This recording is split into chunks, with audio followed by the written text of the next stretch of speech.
जय हिंद। मी बहुजन विकास अभियानचा प्रमुख संजय कुमार। तुमच्या माध्यमातून आम्ही गेल्या 2 दिवसापूर्वी शासनाने जी लाडकी बहीण योजना लागू केली त्याला नको त्या अटी शर्ती लावून ती योजना बंद करू नये अशी विनंती शासनाला केली होती।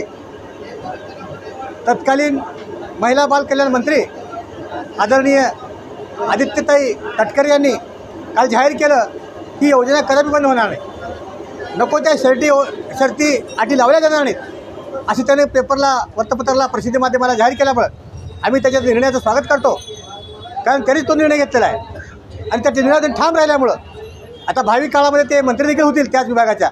पण ताईने एक चांगला निर्णय घेतल्यामुळं ताईच्या त्या निर्णयाचं बहुजन विकास अभियानच्या वतीने मी हार्दिक स्वागत करतो। जास्तीत जास्त महिलांना याचा कसा याच्यात समावेश केला जाईल आणि फायदा जास्तीत जास्त मला कसा मिळेल याकडे लक्ष शासन देईल। शासन हे सर्वसामान्याचं आहे, महिलांचं आहे, हे ते कामातून दाखवून देतील की त्यांना पुनश्च एकदा मी विनंती करतो। जय हिंद।